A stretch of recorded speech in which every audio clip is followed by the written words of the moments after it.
Hi, this is Lilia Sariñana. I study modern languages in Autonomous University of Baja California Sur. And in this video project, I will be talking about one of my favorite post-punk bands called Joy Division. I started listening to them for the past 3 years, and I think they're very inspiring and one of my favorite bands. Joy Division were an English rock band formed in 1976 in Salford, Greater Manchester.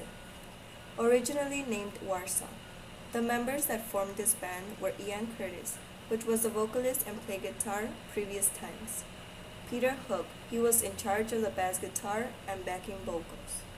Also, Stephen Morris from the drums and percussion, and finally, Bernard Summer, who played keyboards and guitar. Joy Division initially started with punk rock but developed a new sound and style which had rapidly changed to post-punk in the 1970s. They had become the pioneers of the post-punk. This band had major influences by the Sex Pistols, in which they had been formed in one of their concerts. The group Warsaw immediately accepted Ian Curtis as vocalist without audition. They knew his capability. Joy Division had only released 2 albums, in which are called Unknown Pleasures and Closer. Unknown Pleasures came out in the year of the 79, in which they weren't fulfilled by the sound and the style, but they thought it was a very good job. And Closer had came out in the 80s. Closer had came out after the death of Ian Curtis, and they took it as a memorial for Joy Division and for the death of Ian Curtis. After those 2 albums came out, the remaining members of Joy Division had passed on to a new band called New Order. The ending of Joy Division was because of the cause of Ian Curtis' suicide. He had many mental disorders that caused his death. He was depressive, epileptic, and will often have seizures during presentations, which left him feeling ashamed and depressed. He also was passing through a rough time with his wife, and that added to his disorders, and caused one of the best lyricists and vocalists to act suicidally. Ian Curtis hanged himself on the morning of May 18, 1980. Deborah Curtis discovered his body. After his death, their last album, Closer, came out, and the remaining members ended Joy Division, but continued and started a new band called New Order. At his 23 years of age, Ian left in this world his wife, daughter, band, but also he left a heritage in the music, a compact and power because his touch is an influence to many bands all over the world. For example, Interpol and many much.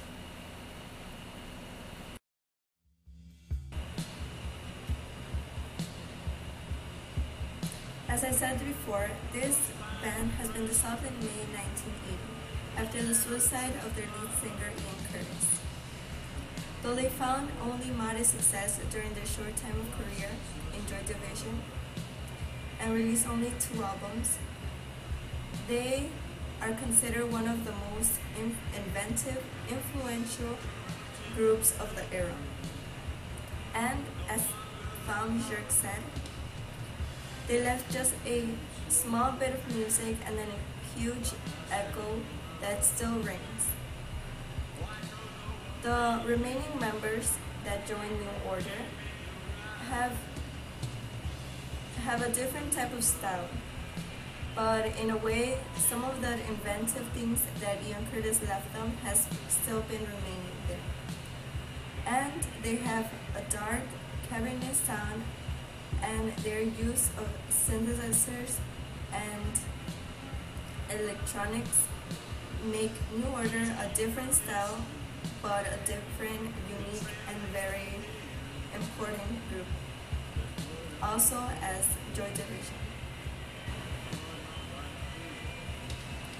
Overall, I would say this is my favorite band because I feel the purity and power of their sound coming through my headphones.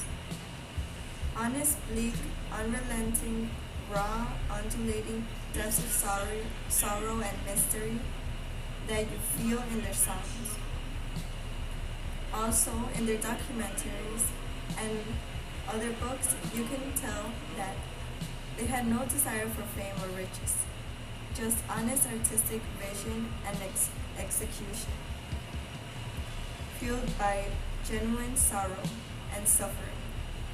They emphasize mood and expression, and that is one of the most important things and inspiring of them.